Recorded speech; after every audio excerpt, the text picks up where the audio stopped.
Welcome to the Hidden Treasure podcast. Welcome. Live again, like every Monday, a talk between two pirate captains. My name is Captain Mavis, and this over there, It's Captain Obvious. Captain Obvious. And we have already a watcher, Kronos. Wow, okay, Annie Violent as well, Kronos, and It's time, huh? Have a Merry Monday, everybody. Merry Monday, everybody. So this is a fully unscripted conversation we're about to have here, and tonight our intention is to talk about the dreaming, because Captain Obvious over here is a very avid dreamer and dream world explorer. That's one way to put it, yes. How would you put it? It's I almost feel like the dream world is more interested in me than I am in the dream world. You know what I mean? Like I'm the one being explored in some sense. You are being explored by the dreaming, yeah. Hello, Annie Violent as well. A potential pirate I talked to last night. Well. That's excellent. Hello. Yes. Well, what can I say? I had a dream. I had many dreams last night, and the last thing I dreamt before waking up was that I dreamt myself recording a voice message to myself saying that I would like to dream for a living. Mm-hmm. And then you sent me a message in the morning saying, "Hey, good morning. Maybe you want to talk about dreaming, and you do some dream analysis as your something to pitch in the podcast today." I'm like, well, that's synchronicity. Yeah. So yeah, Lots of synchronicities going on. yes, and more and more as the veil thins, and yeah, I mean, everybody understands now. It's not even a radical suggestion that the time is it's crunch time. Like the time is crunching. There's Time is crunching. like everything is happening now. Well, I do definitely have the feeling of time crunching. Like, I don't really have enough time to do all the things I need to do, and This shouldn't do things alone. Yeah, exactly. Novelty acceleration. That's right. That's right. Yeah, it's like today I heard. I don't know if you know about Jimmy the Giant. He's like a English YouTuber who used to be like a right winger, and then he realized, hold on, this stuff is dumb. what? And he made a video called like how I escaped the alt right pipeline, and it got a lot of views, like more than 1 million. And now he's kind of like, oh, I guess I have to explain how this journey happened for me. And he made a post where he included lots of clips of people saying every generation has to do the same fight again. It's not that you can pick the right thing to follow. So I feel like we are now in one of those periods of time where we have to not even learn the same lessons, just to show that we still know how to learn the same lesson. But it's not just that. It's not just a political or social thing. It is a spiritual thing and a metaphysical thing. Like, Yeah. yes. Anyway, we already all know that. Let's move on from it.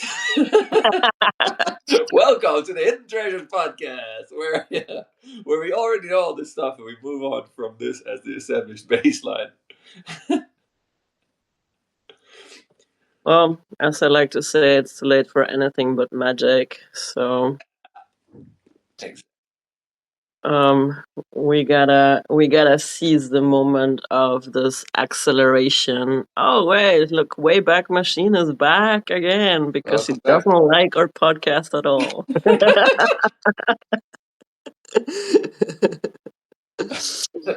All right. I, So I, you, I do. yo. I do have a dream. I do have a dream, and you were in my dream this morning as well. Mhm. You are the person that actually has had the most dream appearances, I think, so far in my dreaming. Very nice. I'm not doing it on purpose. I suppose. But since we have entered this weirdo collaboration of ours, I think it's only natural that your your dreaming your dreaming persona appears in my dream. Hmm. But it did not appear until the end. So this is a dream that uh, three parts. I have there's like three sections to this Nice. dream. Oh, great. So the first bit, like I would like to go like bit by bit, Yeah, yeah. and then you take a crack at it, and then we go to the next scene. Yeah, let's go. All right. So the first bit, I was staying in some form of like a hotel room or something, a room that was not very well known to me, and I was having sexy time with a girl. Hmm. And this is unconventional for me because I usually don't have sex dreams. Very, very rare. And it's the first time I had a sexy dream about or with a girl. And it wasn't just any girl, but it was the little sister of my best friend in high school. Hmm. And we were having a good time. And I was already getting some sort of awareness that this must be a dream because it just felt a bit like, what the fuck? And then there's a banging on the door, like really hard banging. Let me in, let me in, let me in. And I go and I push against the door, but then the door cracks open and in comes a figure that best can describe something as like the becoming of Gollum, like a male figure that is like kind of like turning into Gollum, not full Gollum, but like already like hunched and a bit disfigured. And it immediately starts attacking me, like, but not seriously attacking me. So kind of like mm, schoolgirl fight attacking me, like kind of like trying to slap me, and it's like, "Wah." And I Yeah. put up a fight, push him back, um, and push him out the door, but he keeps coming. Like there's no piece of it, and it feels like this person or this figure is just like stalking me, coming back and back and again. I push him back, fight him off, push him back. And this altercations escalate. And at some point, he starts throwing stuff at me, also some chopsticks. I was like, okay, this is going to hurt my eyes at some point if he's throwing chopsticks at me. And at some point, I grab a knife. I start like threatening, like, fuck off, man, now I have a knife. And it wouldn't desist though. So I take a swing and I chop off his left arm. Like the knife goes straight through as butter. And he's like looking at me, it's like, and puts his arm right back and it's like looks at me and then turns into, like this sour jelly candy stuff, like tongue stuff, like stripes. Yeah. It turns into like a sour jelly thing. And I was like, what the hell? What the fuck is this? Um, but then turns back into this figure and fucks off. And then I get my brother to pick me up, and we start riding a motorcycle. And this figure is still like chasing us in some way, but having a hard time because it keeps turning between this figure and this like jelly candy thing. So at some point we shake him off and we lose him. So that's the first part. Wayback Machine says older or younger sister. Was the younger sister of my best friend in high school, junior high. And was she like the same age that you knew her then, or like you knew that it was her, but it was her now? Good question. Um, I think something in between, probably. Hmm. Yeah. think like myself was also like maybe a bit younger me Mm-hmm. in the dream. We're talking about a dream, by the way, if everybody's like just tuning in. And Yeah. Captain Obvious is taking a crack at dream interpretation. So this is the first scene of the dream.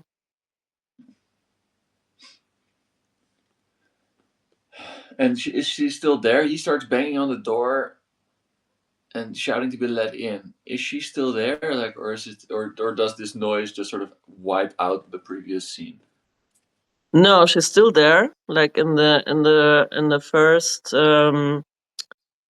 first encounter, like the first push up, like I returned to her and we were like both like, what the fuck? And then after a while of wrestling with this creature and fighting this creature, yeah, at some point she's not in the scene anymore. By the time my brother picks me up, she's not in the scene anymore. Okay. Yeah. Yeah. So for me, there's something about this. I think that's significant because this new entity shows up and kind of like demands attention. And you also mentioned that the fight that he picks with you is like a schoolgirl fight, which echoes this that you are there with a schoolgirl.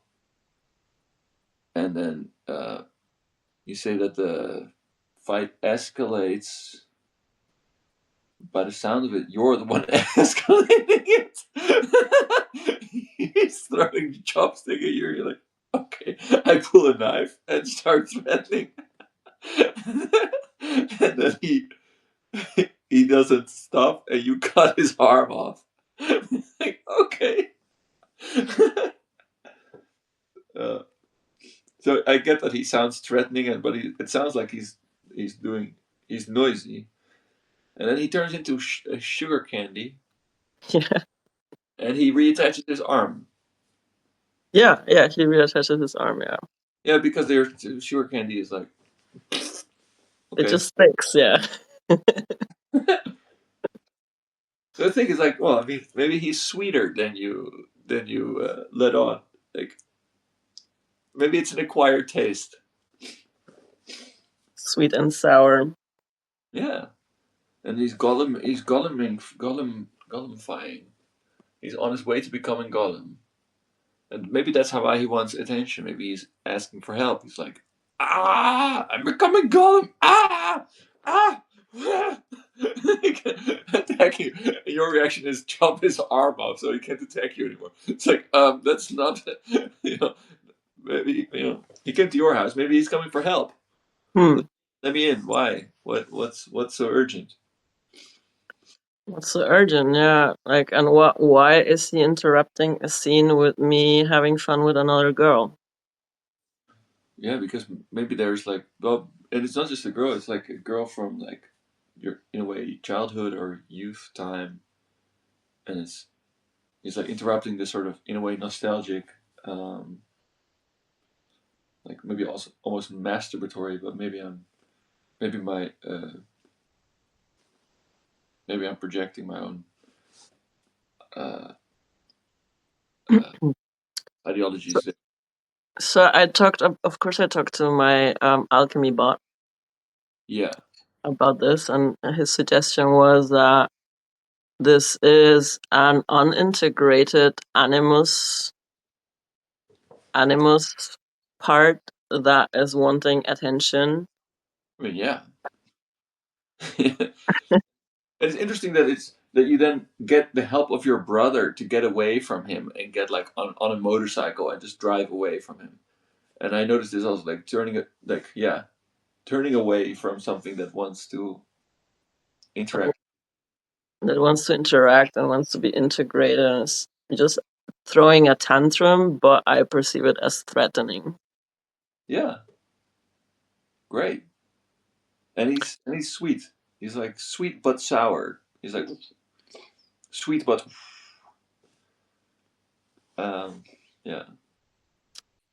And it's curious though because I think I've been a lot and masculine energy lately, like pushing campaign, working a lot, working very hard, being a lot in my mind. Um, But yeah, I don't know exactly what part of me that is supposed to represent. And I did not interact with it. Like, hello, Charles. Welcome, New Year. We're taking a crack here at a dream interpretation. Uh huh. Okay, so that was scene one. You got a sugar golem that wants your attention and interrupts your sapphic playtime. Hmm. It's like, hey, that's all fun and games, but aren't you forgetting somebody? Ah! Listen to me. I don't want to. Mm. You really don't want to. Like you're escalating the confrontation, and then you run away. Yeah. Okay, season two or scene two. So scene two, I'm still on the motorcycle with my brother, Yeah. and then some sort of like news flash comes in, and it's not radio because it is like weird mix of like radio and newspaper. So I'm hearing this news, and at the same time I'm having some like newspaper kind of like caught vision in front of me, and it's talking about that there was spotted at the ocean and some port beach near where we were a massive amalgamation of tires. It's like a lot of used old tires that are just like bunching together there on the ocean. And that there was a plan to, I don't know, to build something with that, to make them into like recycle them, upcycle them something into something useful. Mm-hmm. But I hear myself saying like, well, this is like nonsense. It's winter. It's not the time to build anything. It's not. This is not gonna work out. And there's a lot of like trucks passing by, and they have like sand, and the sand is like falling down the truck. So like the construction material they're carrying over there is like falling off the trucks. Anyhow, we get there, and when we get there to the beach, there is like we go where the tires are, and there's like a big line of people standing with bicycles um, up until the front of the tires. And these bicycles have like weird electronic contraptions and lights on the wheels. And the people were when I asked like what is this bicycles for, it's like, yeah, it's underwater bicycles. We're gonna go like underwater with these bicycles.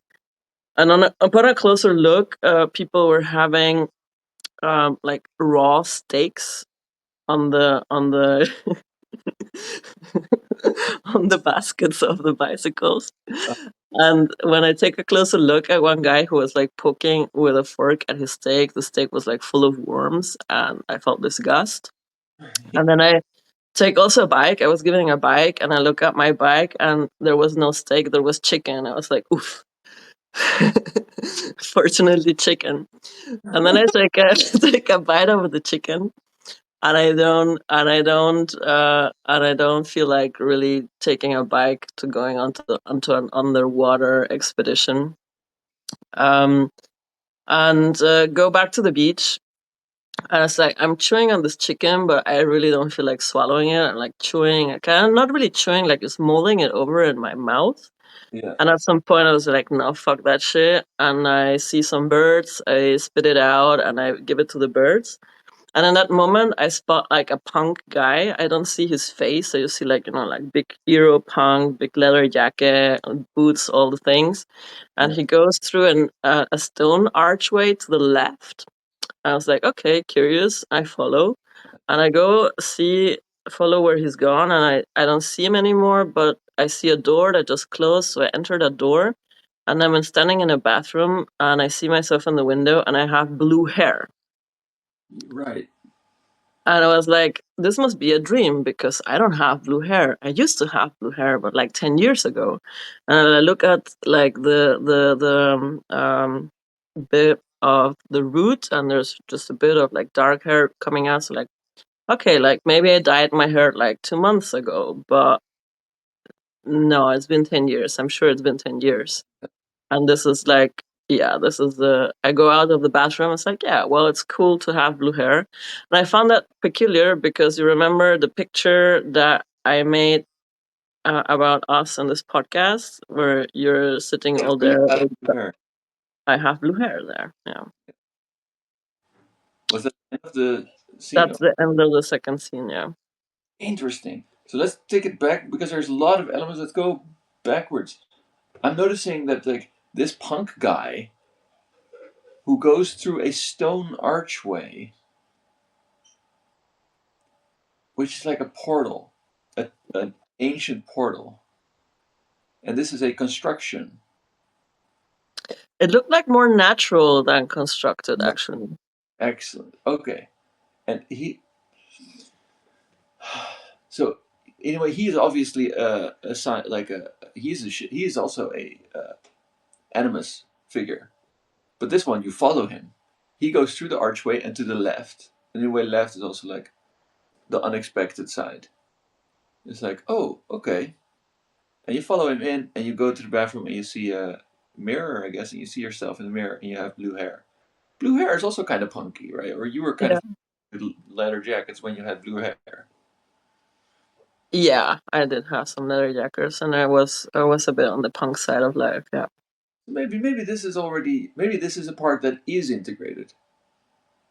An animus part that is integrated of yours. It's like because this one you follow and you follow him and you actually meet yourself in the mirror.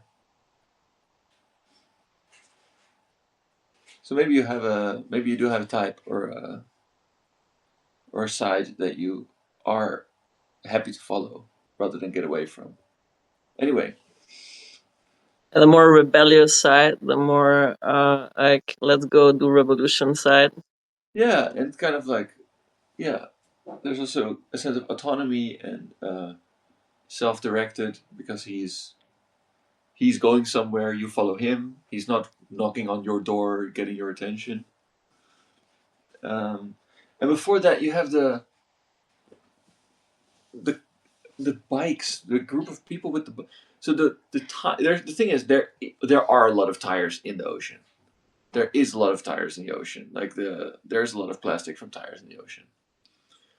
And people are and the news on the news you're being told, oh, we're gonna upcycle this. Hmm. And I noticed you arrived there on motorcycle. Trucks are arriving with building materials, and people are on bikes, and those all also have tires. So it's like these are and they are journeys. And you said that there were plans to do something with these tires, but it's winter, it's not time to build. And the tires are like discarded tires. It's like the journeys that you didn't complete. Um, yeah, like a like in a way the debris of or maybe you did complete them, but you switch tires. When you're on a motorcycle, you have to switch tires. When you're on a bike, you have to switch tires. When you're in a truck, you have to switch tires. They end up somewhere, and and they're in the sea in this case, which is of course this collective unconscious. Yeah, it's a collective thing. This is a collect. This is partially a collective dream, but it's you taking part in that collectivity, um, because you arrive on a vehicle that has tires as well. Hmm.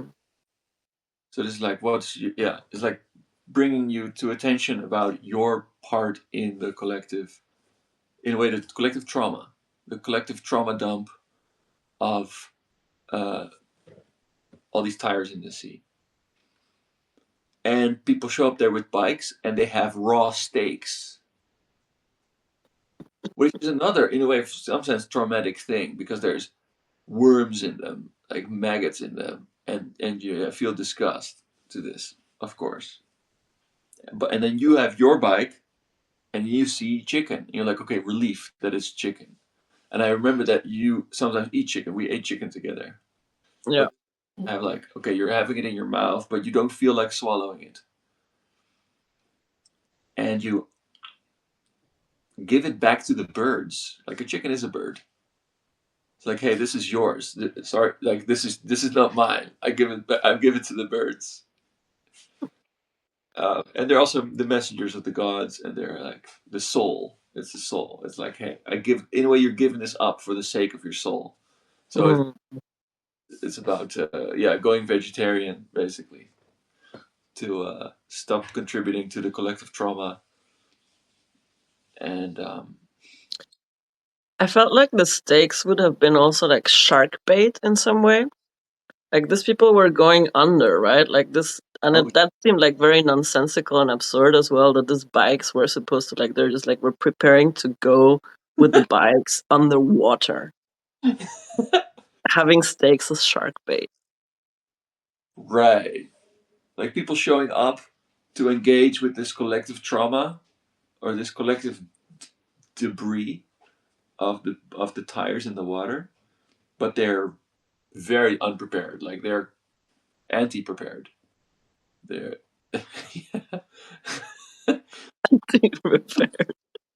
yeah, they're prepared for failure. They're prepared to get eaten by sharks. Yeah. Oh, that's interesting though.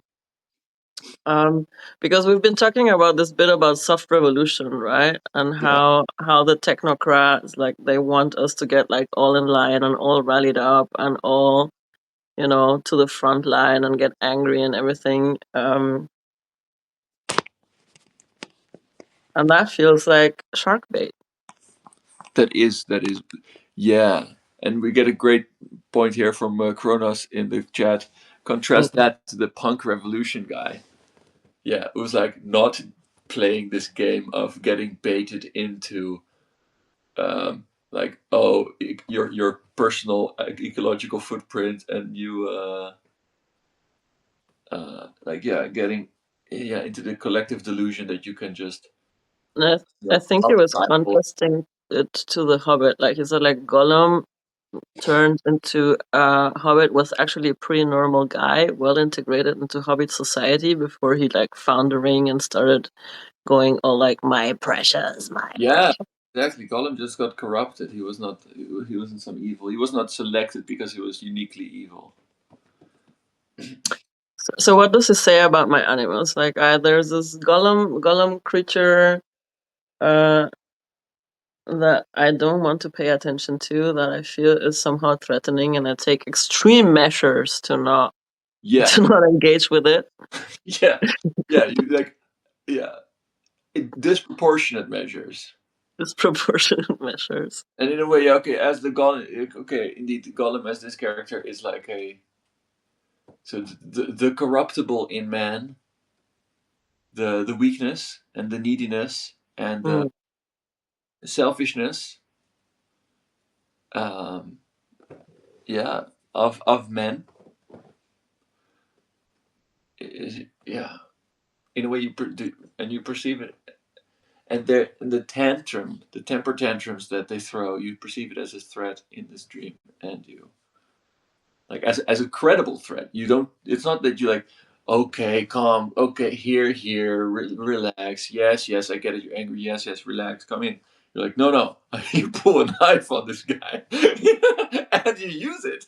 You know, it's like, hey, no, I don't. And he does not pursue. You know, you actually lose him this way. But he is sweet. And there's more food. The food that shows up later in the dream, meat, is like not food to you anymore.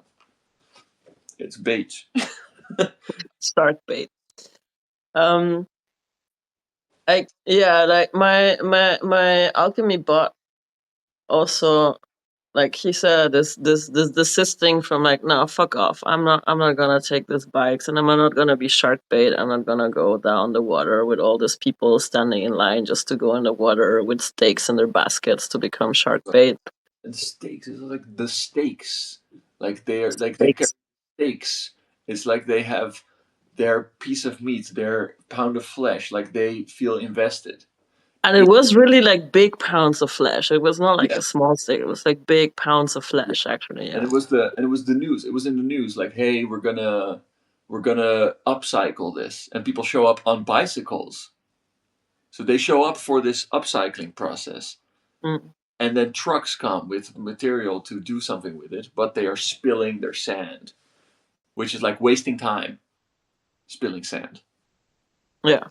And you already in the news, you already like while you're reading about it, you're already like, oh, this doesn't make any sense. It's winter.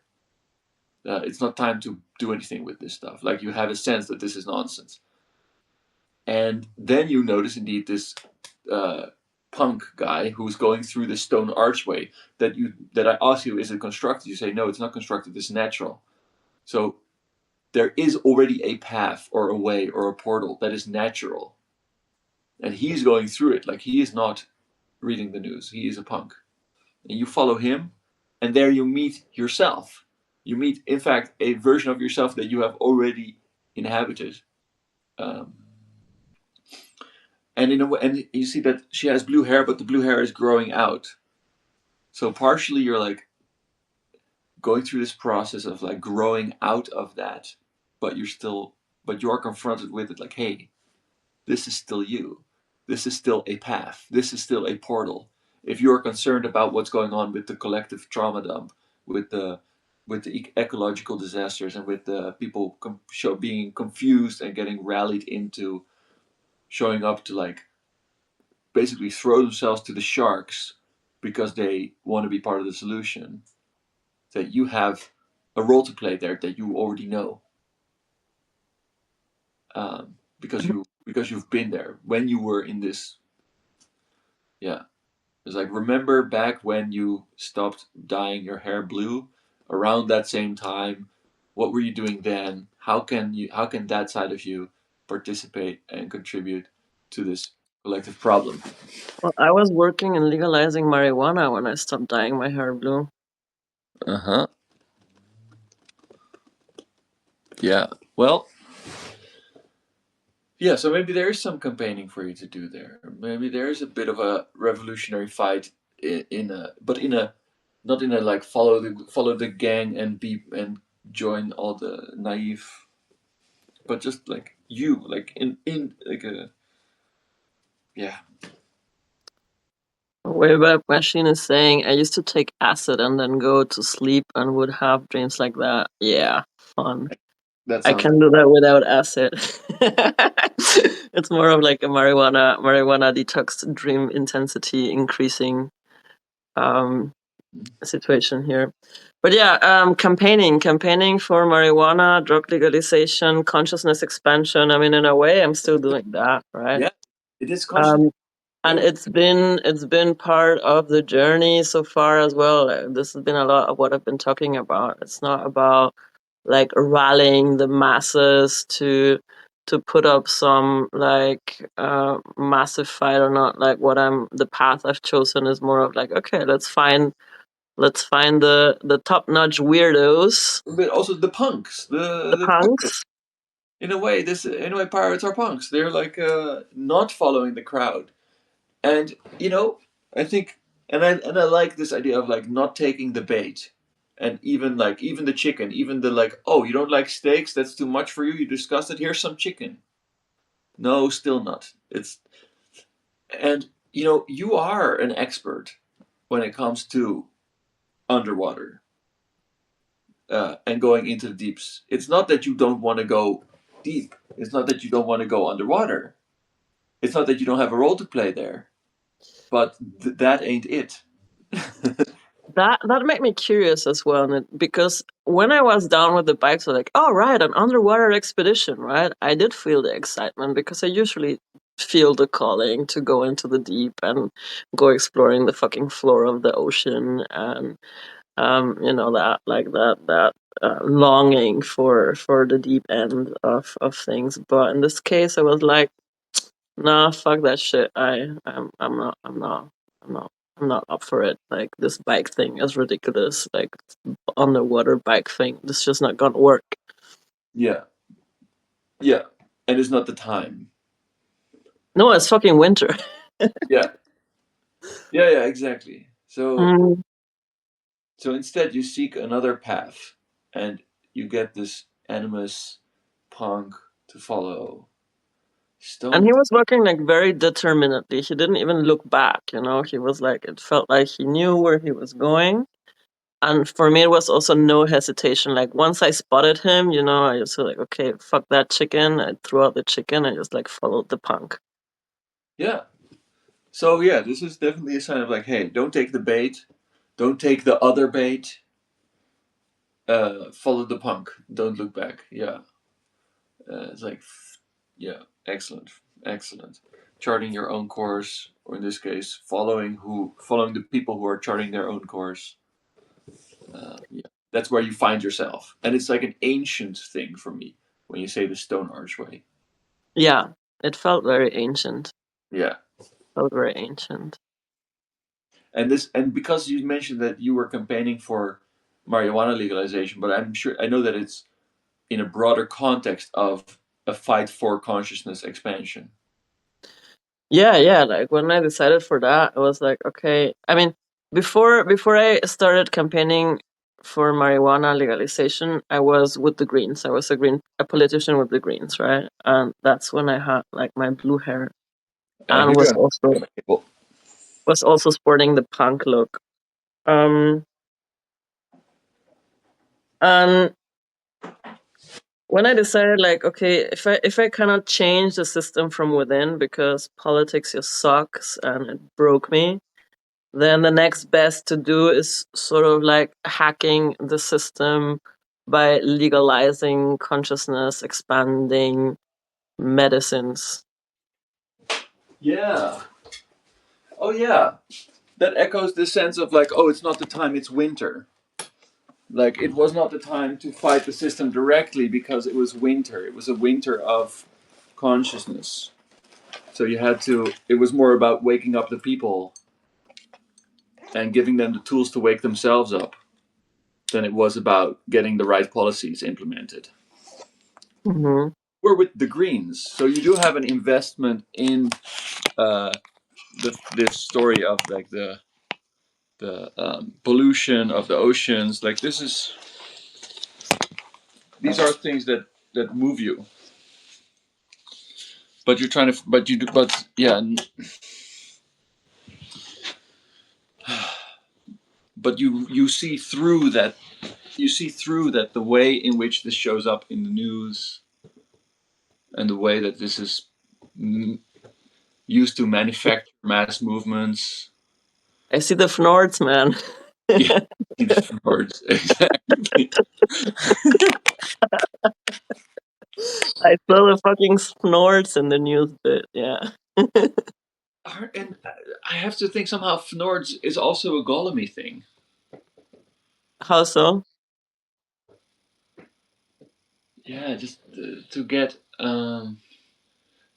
to get like to for something to get under your skin and get you antsy and in anxiety, Mm. Yeah. Yeah. like narrowing your focus. It's the antithesis of this consciousness expansion. It's Yeah. the Fnords specifically are something that you don't notice, but they do affect you. So it's unconscious material that is narrowing your view. Yeah, that's making your nervous system activated so that you to elicit a fight flight response or a freeze response. And this is a lot what we're seeing happening right now in the news, right? And the storytelling that's Yeah, unfolding. It's designed to contract our nervous systems, it's designed to put us into fear, it's designed to elicit a fight response. and And as yeah, long as we are in this agitated state or in this frightened state or in this frozen states, we also cannot really organize any meaningful resistance. We're taking the shark bait. right. Yeah, instead of having meaningful resistance, people show up to take a bike ride down to the bottom of the sea, strapped With with shark electricity. bait. So it's like, yeah, no, don't, yeah, and and you're like realizing it's still not the time. It's still winter.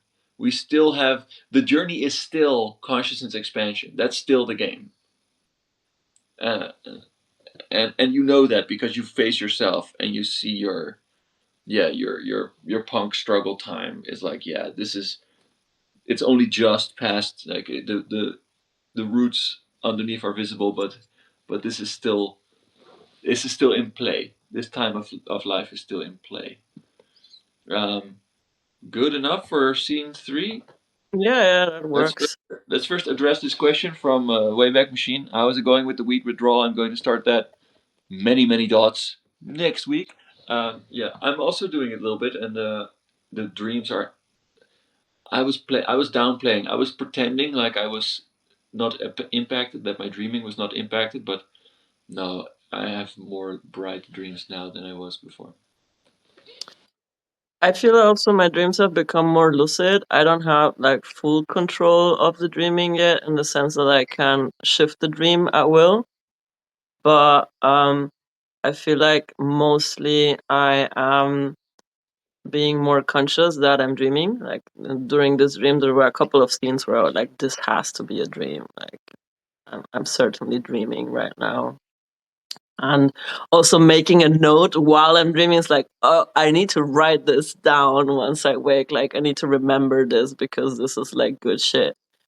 And that's helping as well with the like vivid remembrance of the streams. Um, Other than that, I had like about 2 or 3 days of intense headaches. And what I've had in the like withdrawal of marijuana is that I can't shut down my brain at night easily. So I'm like stuck in loops of staying up, writing, working, doing some stuff like um following like dopamine sources till late at night, and I'm a bit sleep deprived by that. I've been riding that edge.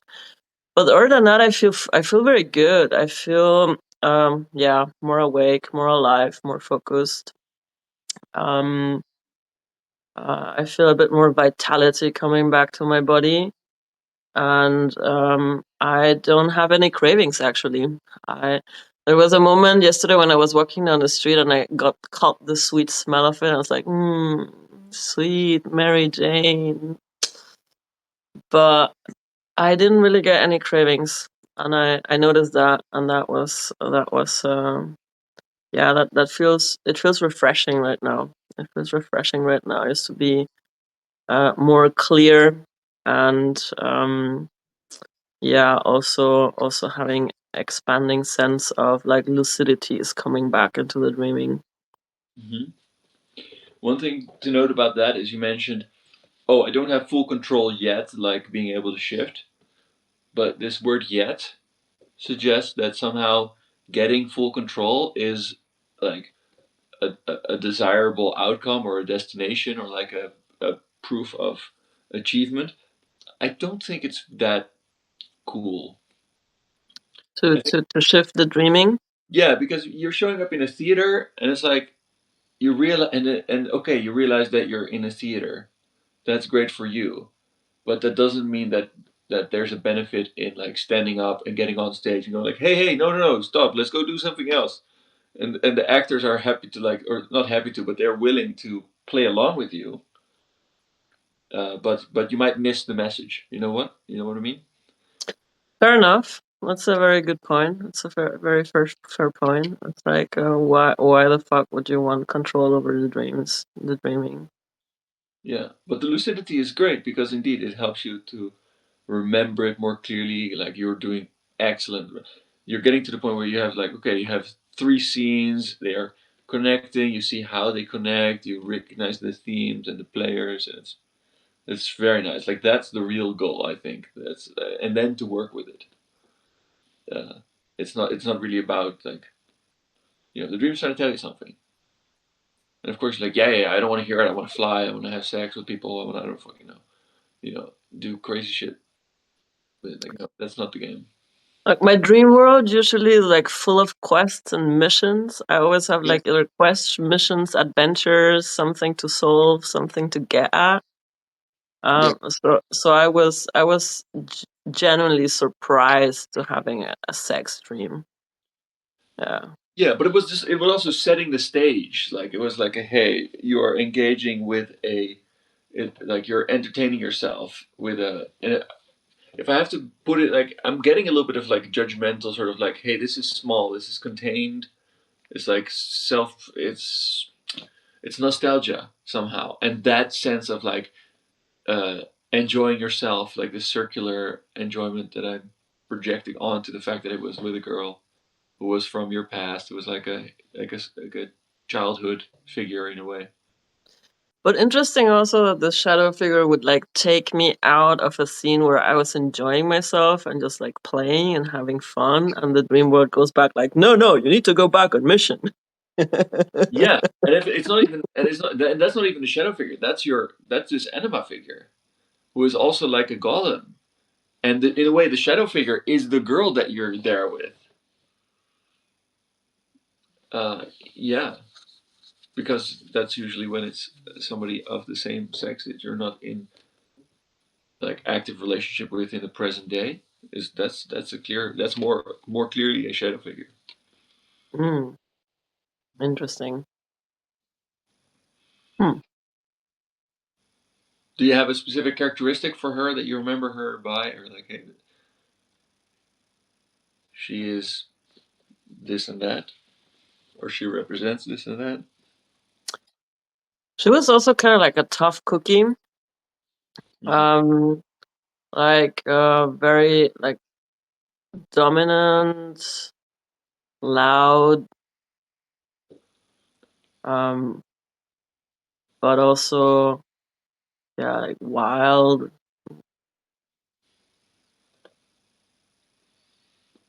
Mm-hmm. And she was like bigger than her older sister, who was like a very like filigrane small figure, and her younger sister was, she was like big, tough, loud, it's like full of life. Mm-hmm. Yeah. So this is in a way like quite. It's understandable why that would be like fulfilling enough to engage with for you, rather than seeking out engagement with these needy, scared, frustrated boys or men who are like, selfish and, I don't know, weak, needing something from you. Mm. You get away, knife, get away from me, you weakling, Needy Gollum. needy gold. Hello, Intercollision. We have a new joiner. We're here doing some dream analysis tonight. Yeah, interesting. And that was sort of, and then so you have your first scene was very much your personal life, like internal space. Second dream, I feel is a like a collective one.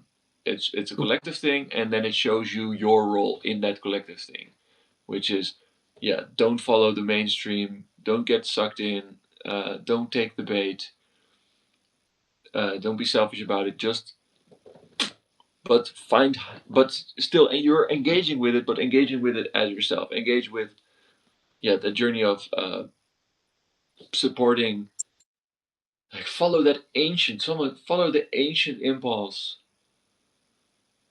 that you recognize that leads to consciousness expansion. There's no exhausting a dream, but we can still move on to scene three. Like we could Yeah, stay. yeah, let's go to the scene dream. Yeah. There's not much I did remember about that then, because when I woke up, I kind of started trying to get back to the first scene and start writing up the first scene before I got to the last one. So Mhm. there was not is not that much to go on with that, but that's where you come in. Right. So we were sitting somewhere at the beach again, Mm-hmm. outside, and I was having like sort of like light emanations coming out from my head, like sparkles and like little stars and sparkles, and they were like going all up. And I noticed that you were looking at me and you were seeing them, and I saw that you were seeing them, and I was aware of them as well. And then I started like laughing, and I just said something about like, yeah, it's obvious, right? Mm-hmm. And you were like, well, yeah. And I was like, right, Captain Obvious. That was the scene. That was the thing.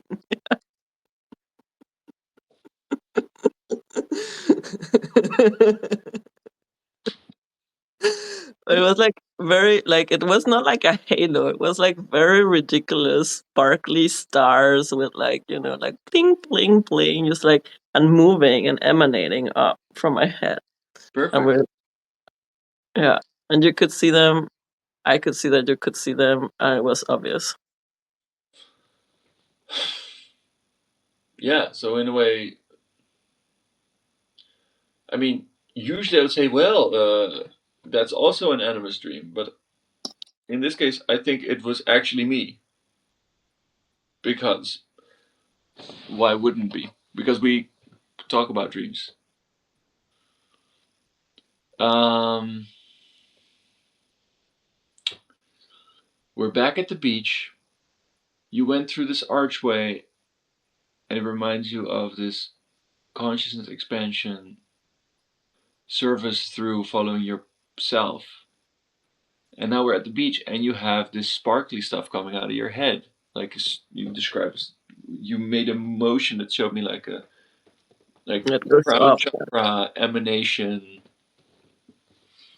Yeah, but it was like sort of like caricature a bit of that. Somehow it just Yeah, but that's and then you also engage with it mockingly. Oh, it's obvious. You seeing this? Yeah, yeah. I guess it's obvious. Sorry, I can't help it. In a way, you're like cringing almost about it.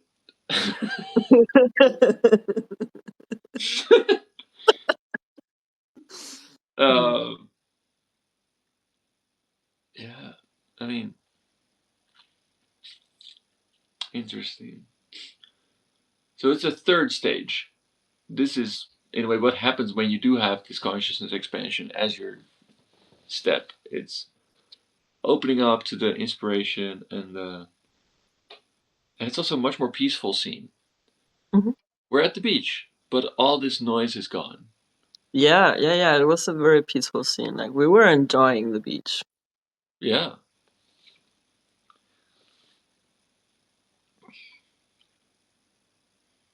I think that's promising in regards to hey, you get to engage with the collective trauma in your way, and it will open you up for the divine spark. That is, yeah, and that gets to and that you get to enjoy that. Ah, And you get to witness that. and I get to witness that. Yeah, and to acknowledge like, hey, I see you. It's like, yeah, this is happening. You're you're doing your part. You're evolving,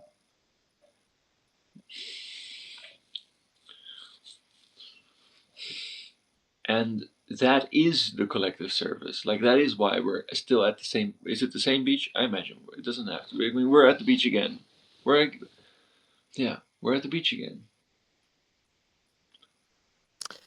Like the beach for sure is my source of power plays. This is what something I've realized as well. Like when I'm at the beach, no matter what beach it is, it feels like I can recharge and supercharge way faster than in any other landmark does for me. Like being by the ocean and at the beach is just like where my being recharges the most and the most rapidly. Yeah, your place of power. A place of power. Yeah, and where your being recharges most rapidly. And before we also had at the beach, your intuition telling you you're excited to engage with this collective process, but not in this collective delusion way, not in this way that is being prescribed to you by the news that they're bringing in trucks that are wasting time, spilling the sand. It's like no, you have your way, your being, and that will yeah connect. That will charge you up and charge you, spark you, get your, not a classic Halo, but your yeah, in a way a caricature of enlightenment or of self.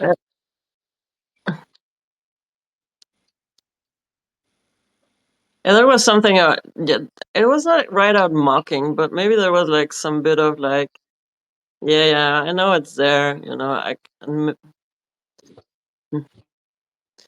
Maybe it has a little bit like this, a little bit of shame, not shame, but like blush of recognizing that light emanation, because I have also cultivated the self-image of like, yeah, I'm a creature of the deep and the dark. I don't do the light. Yeah, yeah. And for you to sit there on the beach sparkling, it's like, It's like, oh my god, I fucking not. this is not the vibe I'm going for, okay? But It's like, what I'm sparkling. Fuck.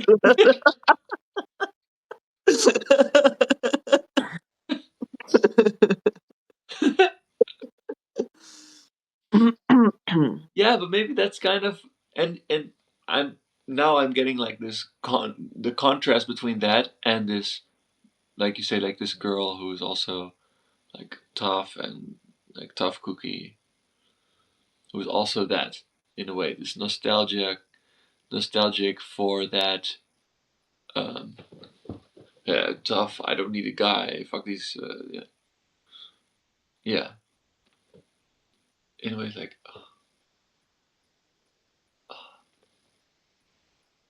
lightening up is lightening up.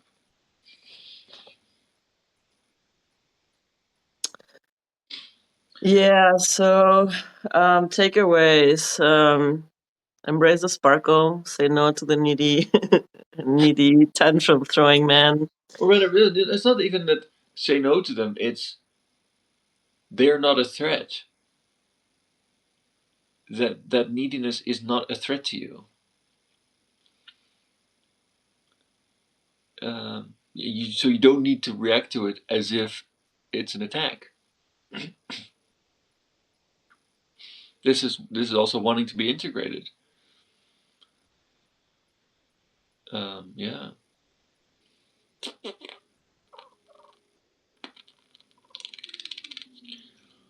Follow the archway on the left, go back to the punk route. Yeah. In a way, the left is also like specifically in a way it's political left, and it's also kind of it's also a countercultural thing, or well, in this case, yes, because of the punk, but it's also a like the road less traveled. Um, take a left. Yeah. So it's unorthodox. Wayback Machine says, when you reach the water, your problems stop there. Iggy Pop. Left-hand path magic. Interesting. Interesting. I've never considered myself much like either left hand or right hand path. Neither of those paths have like gave me a strong calling. I've run like mostly my own path and exploring and discovering magic. Mm. Um, Also like the origin story of how I went into magic was also the setting of like light and dark, and I chose the chaos goddess, just going in the middle, doing my own way, being colorful and sparkling. I think that's exactly what this dream is telling you. Like, yeah, keep at it. Yeah. Don't But take. what if, I mean, the left hand path? It's about like, yeah, it has a bad reputation with the love and light folks, but it is about personal empowerment, right? It's about like also claiming the self sovereignty, which is also very fucking punk, right? And you need to claim that self sovereignty to actually be able to, resist and put up some Meaningful. Meaningful. right? Or meaningfully address the situation. If you're Mm. just following the what's in the news and you just show up to be fed to the sharks, that maybe it's Like blind actionism and activism of the do-gooders is not going to be right. There you go. The right, the the left, the right. right. It's not. It's still for you. Like this is the and it's because it's this punk guy you follow. Uh, That's your own path. It's your own path. But I've been doing my own path like since I was a fucking teenager. So this is not news. And yet still it is a callback to like a younger part of myself that I was a bit more decisive about like picking up like a rebellious stance. Yeah. Either way, I think I'm gonna take a closer look at Left Hand Path. That's a good impulse. Thank you there, Wayback Machine. It's maybe I'll take a dive at Yeah. what the Left Hand has to show for me at this You know point. what's funny also? That it's like you said, like, oh, it's a throwback to it's like, yeah, but this dream has lots of like throwbacks in it. Mm. And it's like, but I like this golem figure showing up and needing something from you, and it's like driving out this nostalgic sense where you were, and it's like alerting you. It's like it gets you on the move. You run away from that, but in running away, you arrive at the beach where the collective process is happening. So, and then you from there again follow your own path, but this time you, in a way, it's like really showing you that following your own path is in service to the collective, Mm. and that you're in a way your struggles or your difficulty integrating this aspect of the animus.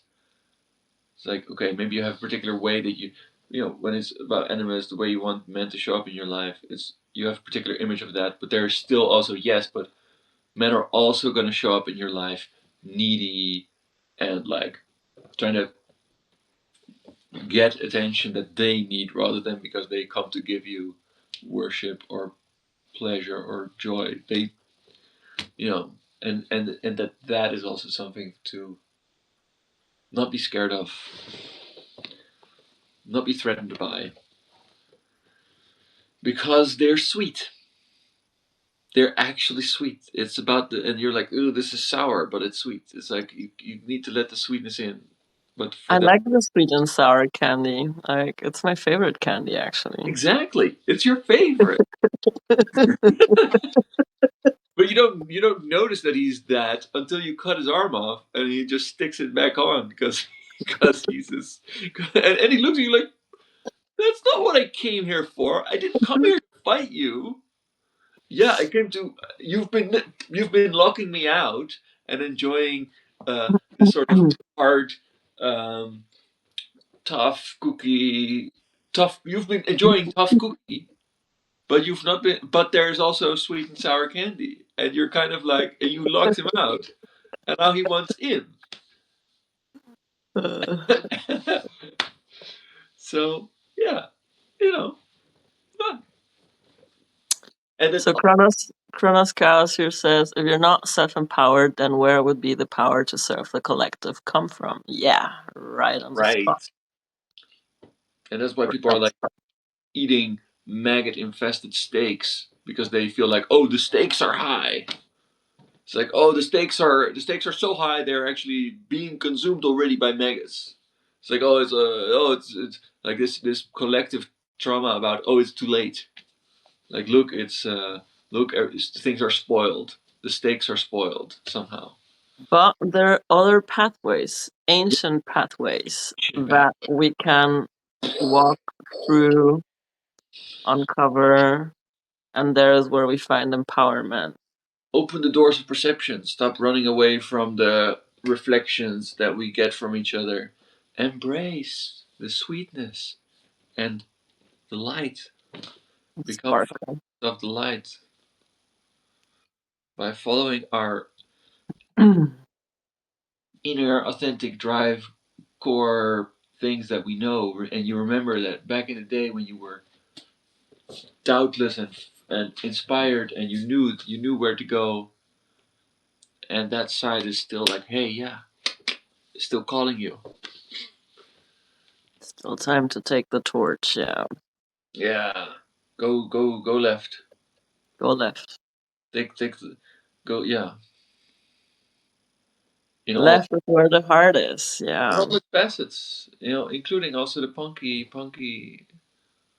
It's so, yeah. It's like, it's not selfish to walk your own path. It's very much like, yeah, you're to go to walk your own path, but with this sense of collective engagement. Like, you're doing it. Yeah, being yourself is an act of service. Mm-hmm. And this is, I think, yeah, maybe something that ties into all the whole mission that I'm running as well with the Pipilata crew, right? Yeah. This is about, yeah, sure, you can take a 3 month trip of navel gazing, doing inner work, doing self empowerment work, and it's needed. It's needed. It's not like taking that time to work through your inner stuff, to like find your personal power, to find your self sovereignty, is needed for this time. It's not a luxury. It's not just Right. like a self indulgence of like doing inner work, but is that reclaiming that inner power, that self sovereignty, Yeah. and that mastery that will keep you seeing the fnorts, not taking the sharp bait, and choosing the left authentic path through the mystery of the hidden archways. Good dream, man. The ancient archways. It's about remembering and reconnecting to ourselves. And it's really great that you're opening those doors for people. So yeah, I feel like this dream is Yeah. really just a full-on encouragement and endorsement of like, hey, double down, triple down on your path, because this is who you are. But there is a bit of like, hey, maybe you've been indulging a little bit in like going looping with the tough cookie act.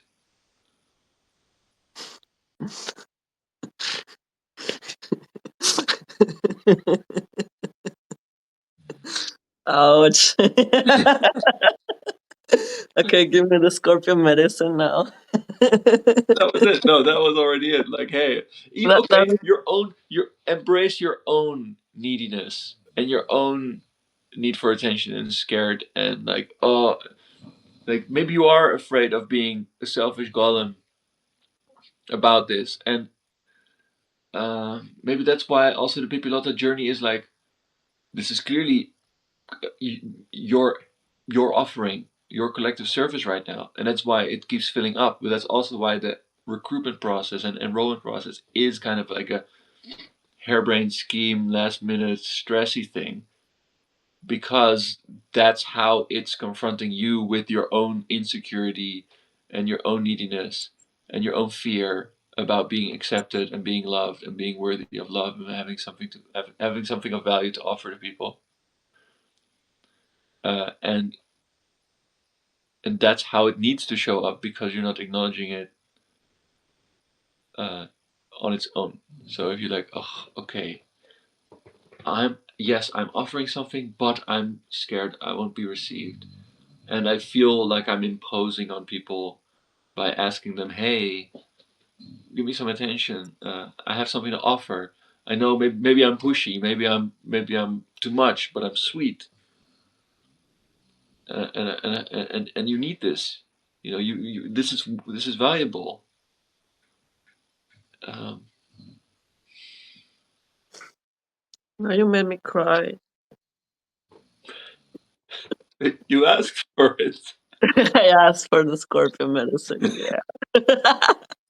I have a king for that.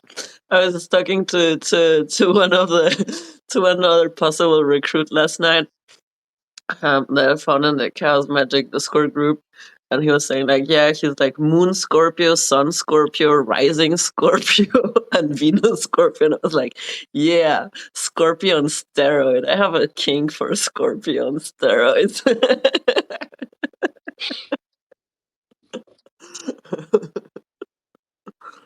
So yeah, I always take the Scorpio medicine, my dear Scorpio. Thank you. Yeah, there's your words do sting, but it's good medicine. Yeah. So I think if you let this in, if you really let this in, this part of yourself, then it doesn't have to show up in your life in this way anymore. You're like, yeah, I know. So like the hidden treasure is in owning the part of me that's also needy and also wanting attention. Yeah, that the way that you are, yeah, and just acknowledge it. Like, yeah, and you're, and that even that it's still a service. It's still your service, even though you've, and it will improve if you acknowledge it. It will improve if you're like, oh, I'm needy and selfish and insecure and afraid of being rejected, um, but I keep showing up anyway because this is how I serve. Uh, then if you acknowledge it and you see it and you integrate it, then in a way it doesn't have to show up. Like the things that we are afraid of happen because we don't acknowledge them. Like in a way, we show up we we show up in a pushy, needy, uh, attention grabbing, and maybe pushing people away style,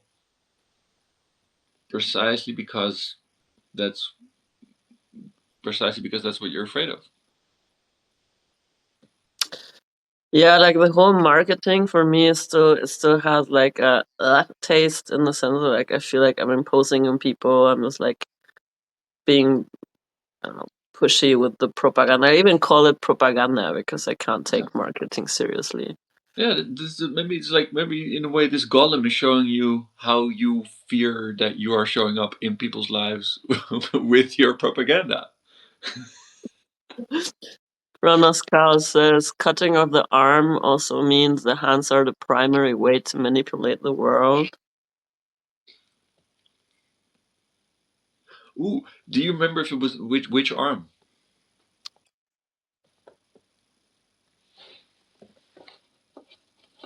The left one.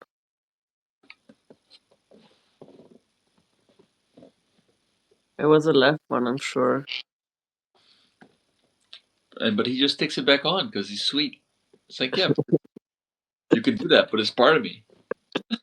It's not gonna stay off.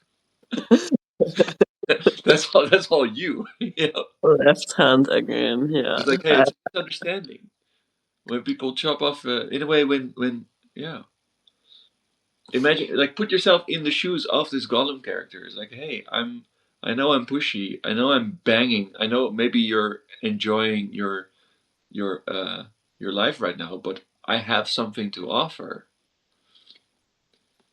and it's not a threat, I guess.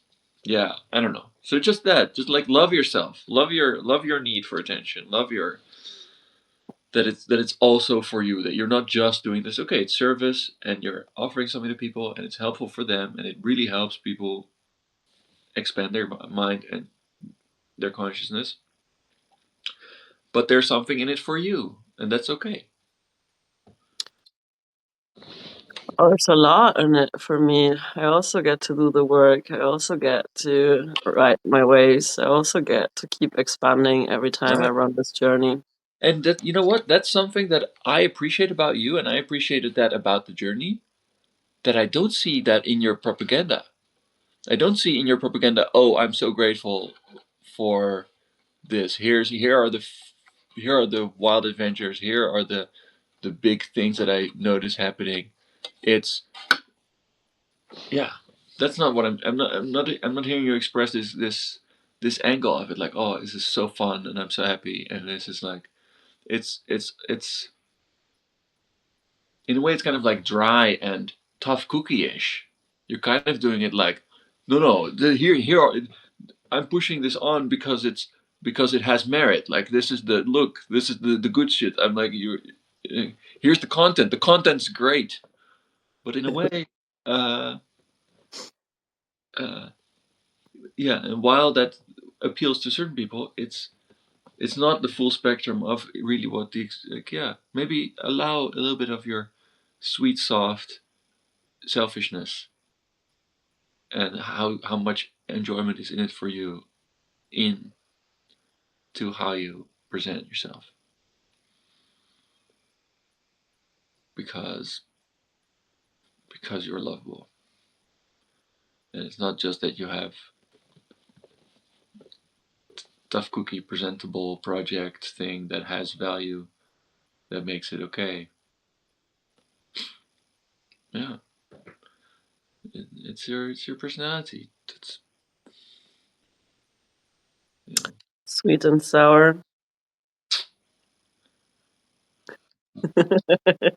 yeah, like sparkly actually. Sparkly. You think my personality is sparkly, actually? Yeah. Yeah, kind of.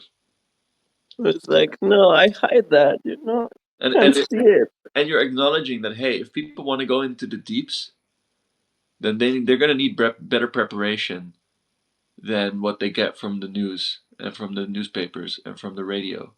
They're gonna need proper preparation. Otherwise, they're just gonna be shark bait. And people show up anyway because it's a collective trauma that they want to show up for, that they want to engage with, and that they want to be prepared to handle and come together and address and build something. The And they two just, faces of the Gemini, sweet and sour, says Kronos. Yeah, I'm a Gemini moon, so yeah, yeah. So maybe stop trying to polish, like, oh, here's the, like, maybe have kind of an ideal, maybe have an idealized picture of what a of how you think that you need to show up in order to be worth working with, following, participating in. But maybe it's, yeah, like, just gotta let the sparkle through. yeah, and your soft, let your softs, let your soft side be also seen, and yeah, yeah, you can share more of that actually.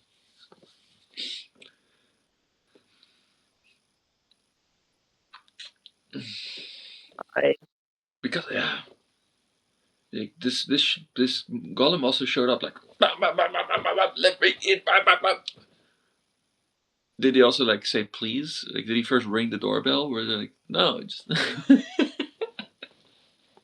it's like, hey, I need something. Like, no. He just showed up banging at the door. So yeah, maybe I don't know. Like, why did he say why? No, there was no words exchanged. Yeah. All right. We went over the 55 minutes. That's it. Happened. It happened. It was really nice. You had such a good dream. Wow, awesome, awesome. Yeah, yeah. Thank you for your dream wisdom. I do enjoy sharing dreams with you. I always get a lot out of what you make of the dreaming. Um, Yeah. and it's cool as well that you got the synchronicity this morning that um you wanna be you wanna make a living dreaming, Yeah, living the dream. Yeah, exactly. living the dream. Yeah, dream for a living. Yeah, for sure. That was my dream. So if somebody feels called to work with me on their dreams, my DMs are open. He loves to take a crack at the dreaming. It excites him. It makes him It makes him come alive. Captain Obvious. And I still have some spots on my crew to fill. And there's time till Friday still to jump on board. Chaos Chrono says thank you for the vulnerability. Yeah, well, you can't get to the hidden treasures without daring some vulnerability. That's a lesson I did have learned already. Like a few years ago, the girl with the blue hair back then, the worst thing you could do to her was make her cry in public. That was the worst thing. Like I remember the last Scorpio, like my little fox, that was the last one that made me cry in public. Oh dear, like I gave him some shit for that. Because that was like the worst thing they could do to me to make me shed tears in public. But Cut his arm off and jump on a motorcycle to drive away.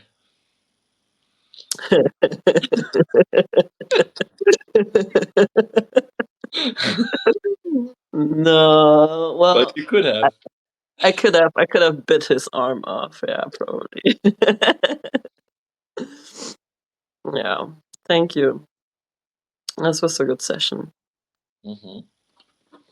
Thank you for your presence and your engagement, and thank you everyone else who was listening in.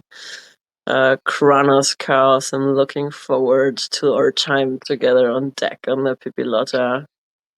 And yeah, thank you, Wayback Machine, if you're still listening as well. Some Always point message kept coming, but yeah, thank you for coming back. I really like this. I feel like we get surrounded by wizards in this. Yeah. In general, I'm noticing that a lot of wizard people are here. I'm finding a lot of really cool wizard people and Substack as well. Like Substack is really working for me in that term. Yeah. Of finding the right crowd in terms of magical, rebellious, pirate people. And I really enjoyed this episode. There's a departure from the usual. In a way, I feel a big reflection for myself also from how we're going, like analyzing this dream. I feel like there's also a projection in it because I'm also usually feel like, oh, I have to sound smart and somehow make things make sense. And this time it was much more free. Okay, well, that's my call. I gotta go. See you. Bye. Bye See you all bye. next week.